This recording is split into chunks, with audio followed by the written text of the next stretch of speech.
فرزند زہرا یہ حالات برے ہیں۔ کاشانہ بصیرت ایک ایسا مکمل یوٹیوب چینل جس پر محروم بصارت کے لیے بالخصوص اور تمام افراد کے لیے بالعموم سینکڑوں کی تعداد میں اسلامی کتب دستیاب ہیں۔ لہذا گزارش ہے کہ آپ اپنی ذمہ داری نبھاتے ہوئے کاشانہ بصیرت کو سبسکرائب کرنے کے ساتھ ساتھ بیل آئیکن کو پریس کیجئے تاکہ آپ علم کے حصول کے ساتھ ساتھ مذہب اہل بیت کی اشاعت میں بھی اہم کردار ادا کرتے رہیں۔ کاشانہ بصیرت۔ فرزند زہرا یہ حالات برے ہیں۔ بسم اللہ الرحمن الرحیم۔ السلام علیکم۔ یہ کتاب آپ کے لیے کاشانہ بصیرت کی یوٹیوب چینل کی جانب سے ریکارڈ کی جا رہی ہے۔ نام کتاب حیات القلوب، حصہ اول، تالیف علامہ مجلسی علیہ رحمہ۔ اب ہم کتاب کا پارٹ نمبر 32 پڑھیں گے۔ باب دوم، حضرت یعقوب و یوسف علیہ السلام کے حالات کا بقیہ حصہ، صفحہ نمبر 352۔ معتبر حدیث میں حضرت صادق علیہ السلام سے منقول ہے کہ ایک شخص قوم عاد سے فرعون کے زمانے تک زندہ رہا۔ یوسف کے زمانے میں لوگ اس کو بہت تکلیف پہنچاتے تھے اور اس کو پتھر مارتے تھے۔ وہ فرعون کے پاس آئے اور کہا کہ مجھ کو لوگوں کے شر سے امان دے تو میں تعجب خیز خبریں جو دنیا میں نے مشاہدہ کی ہیں تجھ سے بیان کروں اور سچ کہوں گا۔ تو فرعون نے اس کو امان دی اور اپنا مقرب بنایا۔ وہ اس کے دربار میں گزشتہ واقعات بیان کیا کرتا تھا۔ فرعون کو اس کی صداقت پر بہت کافی اطمینان ہو گیا۔ اس نے یوسف سے بھی کوئی جھوٹ نہیں سنا اور نہ اس عادی مرد کی کوئی جھوٹی بات معلوم ہوئی۔ ایک روز فرعون نے یوسف سے کہا کہ آیا کسی شخص کو جانتے ہو جو تم سے بہتر ہو؟ فرمایا ہاں، میرے پدر یعقوب مجھ سے بہتر ہیں۔ پھر جب یعقوب فرعون کے دربار میں داخل ہوئے اور اس کو شاہی آداب کے ساتھ سلام کیا تو فرعون نے ان کی بڑی عزت کی اور اپنے پاس طلب کیا۔ ان کو یوسف سے بھی زیادہ معزز کیا۔ پھر یعقوب سے دریافت کیا کہ آپ کی کیا عمر ہوئی؟ فرمایا 120 سال۔ عادی نے کہا غلط کہتے ہیں۔ یعقوب خاموش رہے، لیکن فرعون کو اس کی یہ بات سخت ناگوار گزری۔ پھر اس نے یعقوب سے پوچھا اے شیخ، آپ کی کتنی عمر ہوئی؟ فرمایا کہ 120 سال۔ عادی نے کہا جھوٹ کہتے ہیں۔ یعقوب نے فرمایا خدا بندہ، اگر یہ شخص جھوٹ کہتا ہے تو اس کی داڑھی اس کے سینے پر گر جائے۔ اسی وقت عادی کی تمام ریش اس کے سینے پر گر گئی۔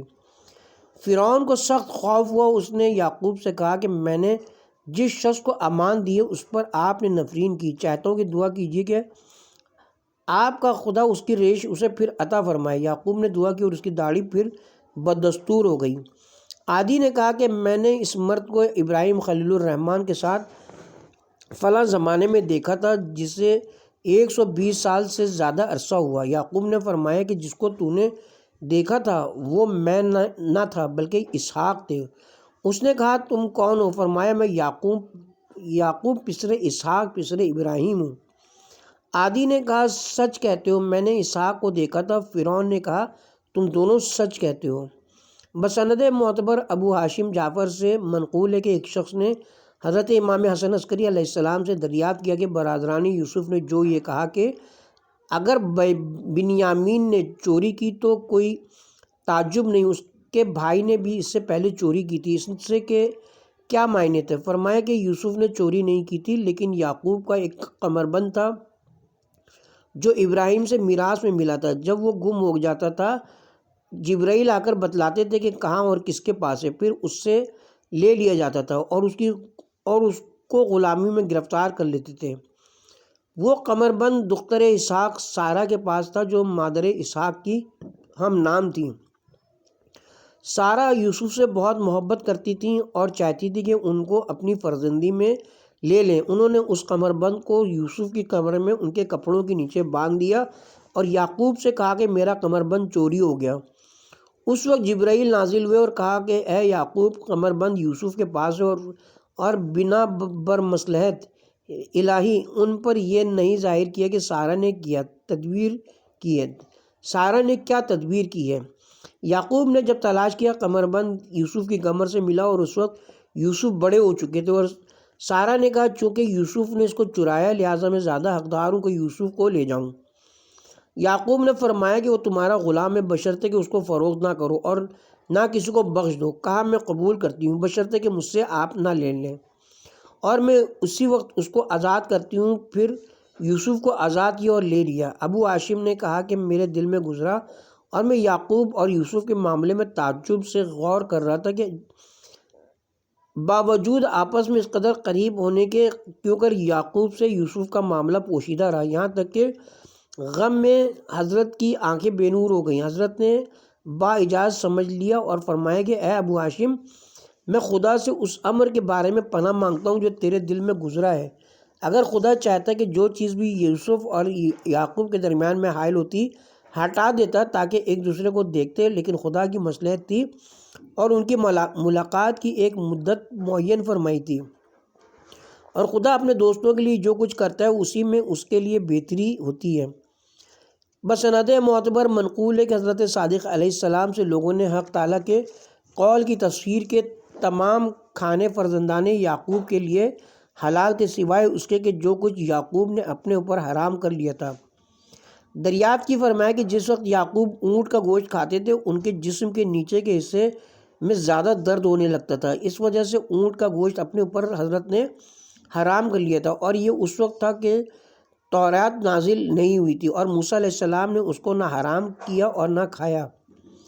دوسری معتبر حدیث میں فرمایا کہ یوسف نے اپنے زمانے کی ایک بہت حسین عورت کی خواستگاری کی، اس نے انکار کیا اور کہا میرے بادشاہ کا غلام مجھ سے عقد کرنا چاہتا ہے۔ حضرت نے اس کے باپ سے خواستگاری کی، اس نے کہا کہ اسی کو اختیار ہے۔ بس حضرت نے درگاہ باری میں دعا کی اور گریہ فرمایا اور اس کو طلب کیا۔ خدا نے وہی فرمائی کہ میں نے اس کو تم سے تجویز کیا۔ پھر یوسف نے ان لوگوں کے پاس قاصد بھیجا اور کہا کہ میں چاہتا ہوں کہ تمہاری ملاقات کو آؤں۔ ان لوگوں نے کہا کہ آؤ۔ جب یوسف اس عورت کے مکان میں داخل ہوئے، آپ کے آفتاب جمال کے نور سے وہ مکان روشن ہو گیا۔ اس عورت نے کہا یہ انسان نہیں بلکہ فرشتہ گرامی ہے۔ یوسف نے پانی طلب کیا، اس عورت نے سبقت کی اور پانی کا گلاس لائی۔ جب حضرت نے پانی پی لیا اس نے گلاس لے کر انتہائی شوق کے ساتھ اپنے منہ سے لگا لیا۔ یوسف نے کہا صبر کرو اور بےتاب نہ ہو کہ تیرا مطلب حاصل ہوتا ہے، پھر اس کے ساتھ عقد کیا۔ دوسری معتبر حدیث میں انہی حضرت سے منقول ہے کہ جب یوسف نے اس شخص سے کہا کہ مجھ کو عزیز کے سامنے یاد کرنا، جبرائیل ان حضرت کے پاس آئے اور زمین پر ایک ٹھوکر ماری جس سے زمین کے 7ویں طبقے تک شگاف ہو گیا۔ کہا اے یوسف، زمین کے طبقے ہفتوں پر نگاہ کرو، کیا دیکھتے ہو؟ ایک چھوٹا سا پتھر بھر اس پتھر میں شگاف ہو گیا اور پوچھا اس پتھر کے اندر کیا ہے؟ فرمایا ایک چھوٹا سا کیڑا۔ جبرائیل نے کہا کون اس کا روزی دینے والا ہے؟ کہا خداوند عالمین۔ جبرائیل نے کہا کہ تمہارا پروردگار فرماتا ہے کہ میں نے اس کیڑے کو زمین کے 7ویں طبقے میں اس پتھر کے اندر فراموش نہیں کیا، اور تم نے گمان کیا کہ میں تم کو بھول جاؤں گا کیونکہ تم نے اس شخص سے کہا کہ بادشاہ سے میرا تذکرہ کرنا، لہٰذا اپنی اس نامناسب گفتگو کے سبب سے برسوں اب زندان میں رہو۔ یوسف نے خدا کے اس عطا پر اس قدر گریہ کیا کہ در و دیوار روئے اور قیدیوں کو اذیت ہوئی، اور انہوں نے فریاد کی کہ حضرت نے ان سے طے کیا کہ ایک روز روئیں گے اور ایک روز خاموش رہیں گے، لیکن جس روز وہ خاموش رہتے ان کی حالت اس روز سے بدتر ہو جاتی جس روز کے روتے تھے۔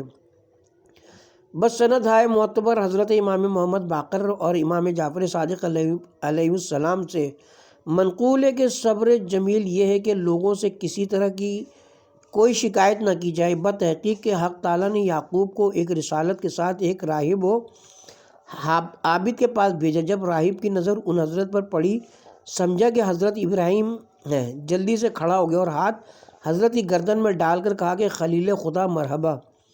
یعقوب نے کہا میں ابراہیم نہیں ہوں بلکہ اسحاق کا فرزند ابراہیم کا پوتا یعقوب ہوں۔ راہب نے کہا کیوں اس قدر بوڑھے ہو گئے ہو؟ کیا غم و اندوہ نے مجھ کو ضعیف کر دیا؟ جب واپس ہوئے اور راہب کے دروازے سے ابھی باہر نہ ہوئے تھے کہ وہی خدا ان کو پہنچی کہ اے یعقوب، میرے بندوں سے میری شکایت کرتے ہو۔ حضرت اسی چوکھٹ کے قریب سجدے میں گر پڑے اور عرض کی پروردگارا، پھر ایسے فعل کا ارتکاب نہ کروں گا۔ خدا نے وہی فرمائی کہ میں نے تم کو معاف کیا، لیکن آئندہ ایسا عمل نہ کرنا۔ پھر حضرت نے کسی سے شکایت نہ کی اور اس کے بعد جو کچھ حضرت پر دنیا کی مصیبتیں گزری سوائے اس کے کہ ایک روز کہا کہ میں اپنے حزن و اندوہ کی شکایت کرتا ہوں، مگر خدا سے اور خدا کا کرم جس قدر میں جانتا ہوں اے فرزند وہ تم نہیں جانتے۔ حدیث معتبر میں حضرت صادق علیہ السلام سے منقول ہے کہ حق تعالیٰ نے یوسف کو وحی کی جس وقت وہ زندان میں تھے کہ کس چیز نے تم کو مجرموں کے ساتھ ساکن کیا؟ میرے جرم اور گناہ نے چونکہ اپنے گناہ کا اعتراف کیا، حق تعالیٰ نے وحی کی کہ اس دعا کو پڑھو۔ جب صبح ہوئی عزیز نے ان کو طلب کیا اور انہوں نے قید سے نجات پائی۔ دوسری معتبر حدیث میں فرمایا کہ جب عزیز مصر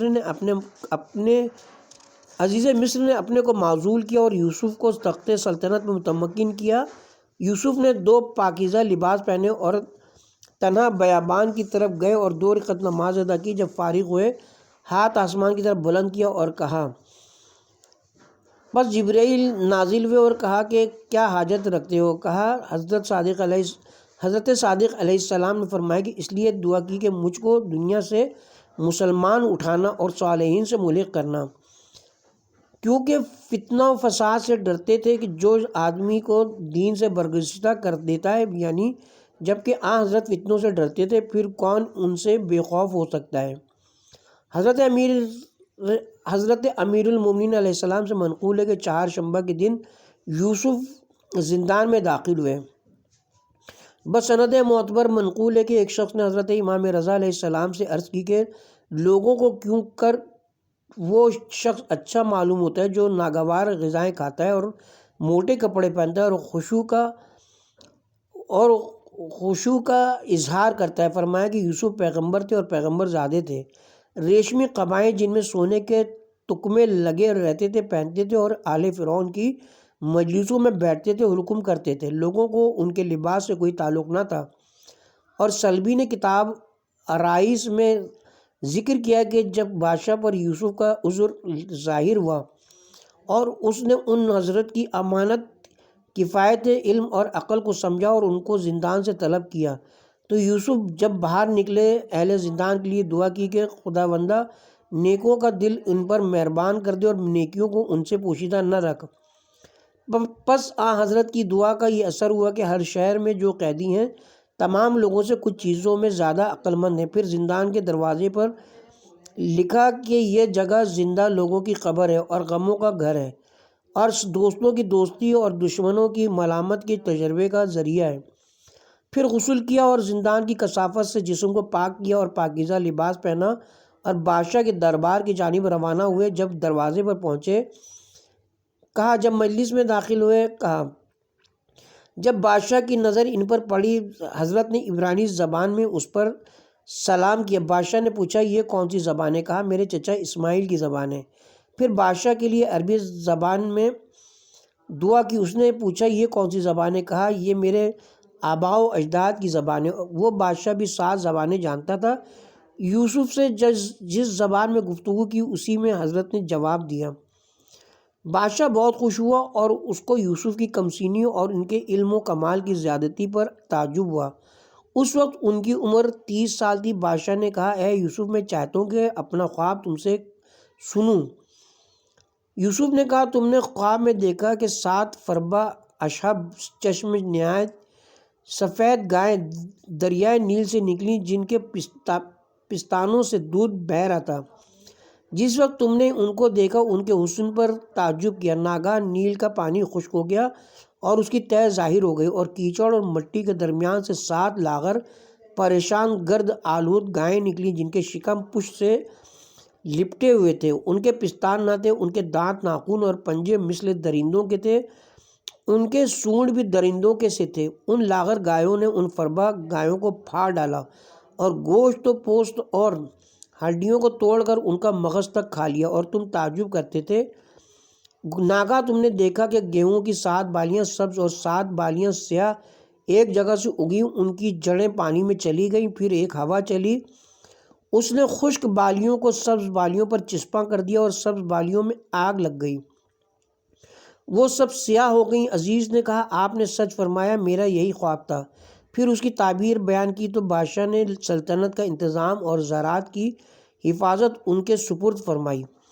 شیخ تبریسی علیہ رحمہ وغیرہ نے نقل کیا کہ عزیز مصر جس نے یوسف کو قید کیا تھا اس کا نام قطفیر تھا، وہ بادشاہ کا وزیر تھا، بادشاہ کا نام ریان ابن ولید تھا۔ خواب بادشاہ نے دیکھا تھا جب یوسف کو زندان سے رہا کیا گیا، عزیز نے وزیر کو معزول کر کے منصب وزارت یوسف کے سپرد کیا، پھر بادشاہی ترک کر کے خانہ نشین ہو گیا اور تاج و تخت بھی یوسف کے حوالے کر دیا۔ اسی زمانے میں قطفیر کی وفات ہو گئی، بادشاہ نے اس کی زوجہ راحیل کے ساتھ یوسف کا عقد کر دیا اور اس سے افرانیم اور مناشیم پیدا ہوئے۔ آرائس میں نقل ہے کہ جب یوسف نے ابن یامین کو اپنے پاس طلب کیا اور تنہائی میں ان سے گفتگو کی، پوچھا تمہارا کیا نام ہے؟ کہا ابن یامین۔ پوچھا یہ نام کیوں رکھا گیا؟ کہا اس لیے کہ جب میں پیدا ہوا میری ماں کا انتقال ہو گیا، یعنی میں صاحب عزا فرزند ہوں۔ پوچھا تمہاری ماں کا نام کیا تھا؟ کہا راحیل دختر لیان۔ پوچھا کہ تمہارے اولاد بھی ہوئی؟ کہا ہاں 10 پسر پیدا ہوئے۔ پوچھا ان کے نام کیا ہیں؟ کہا ان کے نام اپنے بھائی کے نام سے مشتق ہے جو میری ماں کے بطن سے تھا اور وہ ہلاک ہو گیا۔ یوسف نے کہا کہ اس کا صدمہ تم کو اس قدر ہوا کہ تم نے ایسا کیا، بتاؤ لڑکوں کے نام کیا ہیں؟ کہا بالا خیر، اشکل، احیا، خیر، نعمان اور عرض، ہیمیم اور میتم یتم ہے اور یتم۔ پوچھا ان کے معنی کیا ہیں؟ کہا بالا اس لیے رکھا کہ زمین نے میرے بھائی کو چھپا لیا، اخیر اس لیے کہ وہ میری ماں کے پہلے بیٹے تھے، اشکل اس لیے کہ وہ میرا حقیقی بھائی تھا، خیر اس لیے کہ وہ جس جگہ رہا بخیر رہا، نعمان اس لیے کہ وہ ماں باپ کو پیارا تھا اور اس وجہ سے کہ وہ حسن و جمال میں مثل پھول کے تھا، عرض اس لیے کہ وہ بدن کے مقابلے میں سر کے مانند تھا، حمیم اس واسطے کہ میرے باپ نے فرمایا کہ وہ زندہ ہے، یتیم اس سبب سے کہ اگر میں اس کو دیکھتا تھا میری آنکھیں روشن ہوتی تھیں اور بے انتہا مسرت ہوتی تھی۔ یوسف نے کہا چاہتا ہوں کہ میں اس بھائی کے عوض جو ہلاک ہو گیا تمہارا بھائی بنوں۔ ابن یامین نے کہا کہ آپ کے مانند کون شخص بھائی پا سکتا ہے، لیکن آپ یعقوب راحیل سے نہیں پیدا ہوئے۔ یوسف یہ سن کر روئے اور ان کو گلے سے لگا لیا اور کہا میں تمہارا بھائی یوسف ہوں، غمگین نہ ہو اور اپنے بھائی کو اطلاع نہ دینا۔ کتاب کا حوالہ مؤلف فرماتے ہیں کہ چونکہ اس عجیب واقعے میں علماء نے اشکالات وارد کیے ہیں اور اکثر لوگوں کے دل میں بہت شکوک پیدا ہوئے ہیں، لہٰذا اگر ان کے جواب میں مجمل اشارہ کر دیا جائے تو مناسب ہوگا۔ اول یہ کہ حضرت یعقوب نے محبت و مہربانی میں یوسف کو کیوں فضیلت دی جو ان مفاسد کا باعث ہوا، حالانکہ فرزندوں میں بعض سے بعض کو فضیلت جائز نہیں ہے، خصوصاً ایسی حالت میں کہ جب کہ ان فسادوں کا سبب ہو۔ جواب یہ ہے کہ وہ تفصیل جو صرف بشری محبت کے سبب سے ہو اور کوئی دینی مقصد اس میں نہ ہو وہ بہتر نہیں ہے، لیکن یوسف سے یعقوب کی محبت یوسف کے حقیقی کمالات، علم اور فضل اور قابلیت اور رتبہ نبوت کی وجہ سے تھی، یا یہ کہ قلبی محبت اختیاری نہیں ہے اور کبھی ایسا ہوتا ہے کہ اختیاری امور میں ان کے درمیان فرق نہیں رہتا اور ممکن ہے کہ ان فسادات کے ہونے کا یہ سبب ہو کہ یعقوب نے نہ سمجھا ہوگا کہ اس کا باعث یہ ہوگا۔ دوم یہ کہ یعقوب نے جلالت نبوت کے ساتھ کیونکہ اس قدر اضطراب و بے چینی اور گریہ یوسف کی مفارقت میں کیا کہ ان کی آنکھیں بے نور ہو گئیں۔ حالانکہ پیغمبروں کو مصیبتوں پر تمام مخلوق سے زیادہ صبر کرنا چاہیے۔ جواب یہ کہ محبت اور حسن کی زیادتی اور رونا اختیاری نہیں ہے، جو کچھ مذموم ہے وہ جزا کرنا اور چند چیزوں کا زبان سے نکالنا جو حق تعالیٰ کے غضب کا باعث ہوتا ہے۔ یعقوب سے ایسے مذموم افعال صادر نہیں ہوئے اور حسب قلب قضائے الہی پر راضی تھے اور قضا پر راضی رہنا ان سب کے منافی نہیں۔ جیسا کہ اگر کسی شخص کو مرض عقلہ کی تکلیف دفع کرنے کے لیے ضرورت ہو کہ خود اس کا ہاتھ قطع کیا جائے تو وہ خود جلاد کو طلب کرتا ہے اور اس کو اپنے ہاتھ کے کاٹ ڈالنے کا حکم دیتا ہے اور اس سے راضی ہوتا ہے، کیونکہ اس کا ایک حد تک احسان مند ہوتا ہے، لیکن گریہ و فریاد کرتا ہے، غمگین بھی ہوتا ہے، اور یہ سب تکلیفوں کے دفع کرنے کا باعث نہیں ہوتا۔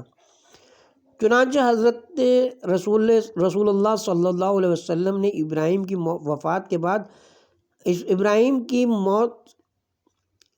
ابراہیم کی وفات کے موقع پر فرمایا کہ دل بے چین ہے، آنکھیں گریاں ہیں، لیکن میں کوئی بات ایسی نہیں کہنا چاہتا جو غضب پروردگار کا سبب ہو، کیونکہ خدا کے دوستوں کی محبت خدا کے سوا کسی سے نہیں ہوتی، اور جس سے ہوتی بھی ہے تو خدا کی خوشنودی اور رضامندی کے لیے، اور جو شخص خدا کا محبوب ہوتا ہے وہ لوگ اسی کو دوست رکھتے ہیں کیونکہ ان کے محبوب کا محب ہوتا ہے۔ اسی طرح اپنے قریب سے قریب تر شخص سے اگر وہ خدا کا دشمن ہے تو دشمنی کرتے ہیں اور اس کے گلے پر تلوار پھیر دیتے ہیں، اور سب سے زیادہ دور رہنے والے انسان کے ساتھ اگر وہ خدا کا دوست ہے تو لطف و محبت کرتے ہیں۔ اور ظاہر ہے کہ حضرت یعقوب یوسف علیہ السلام کو ظاہری حسن و جمال اور دنیاوی اغراض کے لیے نہیں چاہتے تھے، بلکہ انوار خیر و صلاح کے سبب سے جو ان میں مشاہدہ کرتے تھے ان کو دوست رکھتے تھے۔ اسی لیے برادران یوسف جو ان مراتب عالیہ سے غافل اور ان دقیق معنوں سے ناواقف تھے، محبت میں ان کے امتیاز کے سبب سے تعجب کرتے تھے اور ان کو گمراہی اور ضلالت سے نسبت دیتے تھے اور کہتے تھے کہ ہم محبت اور رعایت کے زیادہ حقدار ہیں کیونکہ ہم تنومند اور قوت والے ہیں، اور یوسف سے زیادہ ان کی خدمت کرتے ہیں۔ معلوم ہوا کہ یوسف کی محبت اور ان کی مفارقت میں یعقوب کی بے قراری جناب مقدس الہی کی محبت کے خلاف اور ان حضرت کے کمال کے منافی نہیں ہے بلکہ عین کمال ہے۔ سوم یہ کہ حضرت یعقوب حضرت یوسف کے خواب اور ملائکہ کے خبر دینے کے باوجود جانتے تھے کہ یوسف زندہ ہیں، تو کیوں اس قدر مضطرب ہوئے؟ جواب یہ کہ کبھی ایسا ہوتا ہے کہ اضطراب مفارقت پر ہوتا ہے، یا کبھی بدا اور محو اثبات کے احتمال پر ہوتا ہے۔ اور حدیث میں وارد ہوا ہے کہ حضرت صادق علیہ السلام سے لوگوں نے پوچھا کیوں کر یعقوب یوسف پر محزون ہوئے، حالانکہ جبرائیل نے ان کو خبر دی تھی کہ یوسف زندہ ہیں اور ان کے پاس واپس آئیں گے۔ فرمایا کہ وہ فراموش ہو گئے تھے، اور وہ حدیث بھی شہرت کے موافق تعویل کی محتاج ہے۔ چہارم یہ کہ کیوں کر ہو سکتا ہے کہ یعقوب نابینا ہوئے، حالانکہ پیغمبروں کی خلقت میں کوئی نقص نہیں ہونا چاہیے۔ جواب یہ کہ بعض نے کہا ہے کہ حضرت نابینا نہیں ہوئے تھے بلکہ آپ کی بصارت میں ضعف پیدا ہو گیا تھا اور آنکھوں کے سفید ہو جانے کو گریہ کی کثرت پر محمول کیا ہے، کیونکہ جب آنکھیں پر از آب ہوتی ہیں سفید معلوم ہوتی ہیں۔ اور بعضوں نے کہا کہ ہم پیغمبروں کو ہر مرض اور نقص سے بری نہیں سمجھتے، لیکن انہیں کوئی نقص نہ ہونا چاہیے اور جو لوگوں کی نفرت کا باعث ہو، اور کور ہونا ایسا نہیں کہ لوگوں کی نفرت کا باعث ہو، لیکن اس طرح ہو کہ بظاہر ان کی خلقت میں اس کے سبب سے کوئی عیب نہ پیدا ہو۔ اور پیغمبران خدا دل کی آنکھوں سے دیکھتے ہیں، اس سبب سے کوئی عیب اور خلل حضرت میں پیدا نہ ہوا تھا۔ اور آخری قول زیادہ قوی ہے۔ پنجم یہ کہ حق تعالیٰ نے یوسف کے قصے میں فرمایا ہے، یعنی زلیخا نے یوسف کا قصد کیا اور یوسف بھی زلیخا کا قصد کرتے اگر اپنے پروردگار کی دلیل نہ دیکھ چکے ہوتے۔ عامہ میں سے بعض لوگوں نے اس آیت کی تفسیر میں رقیق باتیں بیان کی ہیں کہ یوسف نے بھی زلیخا سے لپٹ کر چاہا کہ اس فعل قبیح کی طرف متوجہ ہو۔ ناگاہ مکان کے گوشے میں یعقوب کی صورت دیکھی کہ اپنی انگلی دانتوں سے کاٹتے ہیں تو متنبہ ہوئے اور وہ ارادہ ترک کیا۔ بعضوں نے کہا ہے کہ زلیخا نے بت پر کپڑا ڈالا تب حضرت متنبہ ہوئے اور وہ ارادہ ترک کیا، اور اسی طرح کی دوسری باطل وجہیں لکھی ہیں۔ جواب یہ کہ آیت کے دو مقامات صحیح ہیں جو روایتوں میں وارد ہوئے۔ اول یہ کہ مراد یہ کہ اگر وہ پیغمبر نہ ہوتے اور اپنے پروردگار کی دلیل یعنی جبرائیل کو نہ دیکھے ہوتے تو بے شک وہ بھی قصد کرتے، لیکن چونکہ پیغمبر تھے اور پیغمبر خدا کی معصیت سے معصوم ہوتا ہے لہٰذا حضرت نے قصد نہیں کیا۔ دوم یہ کہ مراد یہ کہ زلیخا کو مار ڈالنے کا قصد کیا کیونکہ اس کا ارادہ حرام کی غرض سے تھا اور غرض کا دفع کرنا جائز ہے۔ ہر چند قتل سے ہو، یا یہ کہ ممکن ہے کہ اس وقت اس امت میں اس شخص پر ایسے شخص کا قتل کرنا جائز ہوگا جو اس کو گناہ پر مجبور کرے، اور حق تعالیٰ نے یوسف کو چند مصلحتوں کی بنا پر اس کے قتل سے منع کیا، اور اس لیے کہ اس کے عوض میں یوسف کو قتل نہ کر دیں۔ چنانچہ بسند معتبر منقول ہے کہ مامون نے حضرت امام رضا علیہ السلام سے دریافت کیا کہ اس آیت کی تفسیر کیا ہے۔ فرمایا اگر ایسا نہ ہوتا کہ یوسف اپنے پروردگار کی دلیل دیکھ چکے ہوں تو یقیناً وہ بھی قصد کرتے جس طرح کہ زلیخا نے قصد کیا، لیکن وہ معصوم تھے اور معصوم گناہ کا قصد نہیں کرتا۔ بتحقیق کہ میرے پدر نے اپنے پدر سے سن کر مجھے خبر دی کہ حضرت صادق علیہ السلام نے فرمایا کہ زلیخا نے ارادہ کیا ارتکاب فعل کا اور یوسف نے قصد کیا ترک کا۔ اور دوسری معتبر حدیث میں منقول ہے کہ علی بن جہم نے اسی آیت کی تفسیر ان حضرت سے دریافت کی، فرمایا کہ زلیخا نے معصیت کا قصد کیا اور یوسف نے اس کے مار ڈالنے کا ارادہ کیا، اس لیے کہ ان پر اس کا ارادہ بہت گراں گزرا، لیکن خدا نے ان کو زلیخا کے قتل سے اور زنا سے روک دیا۔ چنانچہ فرماتا ہے ہم نے ان سے زلیخا کا قتل اور برائی یعنی زنا کو دفع کر دیا، لیکن وہ دونوں حدیثیں جو پہلے گزری اور جو یعقوب کے دیکھنے اور زلیخا کے بت پر پردہ ڈالنے پر مشتمل تھیں، وجہ اول کے منافی نہیں ہے، کیونکہ ان میں تصریح نہیں ہے کہ یوسف نے زنا کا ارادہ کیا، بلکہ ممکن ہے کہ وہ عصمت کی اظہار کرنے والیوں کے حق تعالیٰ نے اس وقت ان پر ظاہر کر دیا ہو کہ وہ ارادہ ان کے دل میں پیدا نہ ہو۔ اور بعض حدیثیں جن میں ان مطالب کی تصریح ہے تقیہ پر محمول ہے۔ ششم یہ ہے کہ یوسف نے اپنے بھائیوں سے کہا کہ کوشش کر کے بنیامین کو پدر سے حاصل کریں اور لے آویں، پھر ان کو قید کر دیا، باوجود اس کے کہ جانتے تھے کہ یعقوب کے حزن و اندوہ کی زیادتی کا سبب ہوگا، اور یہ تکلیف تھی جو یوسف نے اپنے پدر کو پہنچائی۔ اسی طرح اپنی بادشاہی کی مدت میں کیوں یعقوب کو اپنی حیات کی اطلاع نہ دی، باوجود اس کے کہ ان کے حزن و اندوہ کو جانتے تھے؟ جواب یہ کہ وہ جو کچھ کرتے تھے وہی الہی کے مطابق کرتے تھے، اور حق تعالیٰ اپنے دوستوں کا دنیا میں بلاؤں اور مصیبتوں کے ذریعے سے امتحان لیتا ہے تاکہ وہ صبر کریں اور آخرت کے عالی مرتبوں اور عظیم سعادتوں پر فائز ہوں۔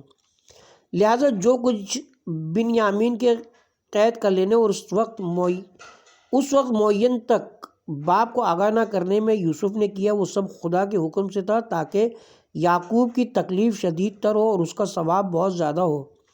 اب تم یہ کہ کس وجہ سے یوسف علیہ السلام نے فرمایا کہ اے اہل قافلہ تم لوگ سارق ہو، حالانکہ وہ جانتے تھے کہ ان لوگوں نے چوری نہیں کی ہے اور جھوٹ پیغمبروں کے لیے جائز نہیں ہے۔ جواب یہ کہ بہت سی معتبر حدیثوں میں وارد ہوا ہے کہ تعبیر کے موقع پر اور جس جگہ شرعی مصلحت درپیش ہو جائز ہے، مثلاً کوئی شخص ایسی بات کہے جس سے خلاف واقع معنی اور مفہوم ہو اور اس کی غرض حقیقی معنی ہو، تو یہ قسم کلام دروغ کی نہیں ہے، بلکہ بعض اوقات واجب ہو جاتی ہے، اور اس موقع پر چونکہ بنیامین کو روک لینے میں مصلحت تھی اور بغیر اس ہیلے کے ممکن نہ تھا، اس لیے فرمایا کہ تم لوگ چور ہو، اور یوسف کی مراد یہ تھی کہ تم لوگوں نے اپنے پدر سے یوسف کو چرا لیا۔ بعض لوگوں کا کہا ہے کہ اس بات کا کہنے والا یوسف کے علاوہ کوئی اور شخص تھا جس نے ان حضرت کے حکم سے نہیں کہا تھا، اور بعضوں نے کہا کہ ان کی غرض استفہام اور سوال سے تھی، یعنی کیا تم لوگ چور ہو؟ خبر دینا مقصود نہ تھا کہ تم لوگ چور ہو، اور معتبر حدیثیں وجہ اول پر وارد ہوئی ہیں۔ ہشتم یہ کہ یعقوب اور برادرانی یوسف پر کیوں کر جائز تھا کہ یوسف کو سجدہ کریں، حالانکہ غیر خدا کے لیے سجدہ جائز نہیں، اور یوسف کیونکہ راضی ہو گئے کہ باپ ان کو سجدہ کریں۔ جواب وہی جو حضرت آدم کے لیے ملائکہ کے سجدے کے بارے میں شبے کے رفع کرنے میں چند وجوہوں کے ساتھ میں نے لکھا ہے۔ وجہ اول یہ ہے کہ خدا کا سجدہ شکر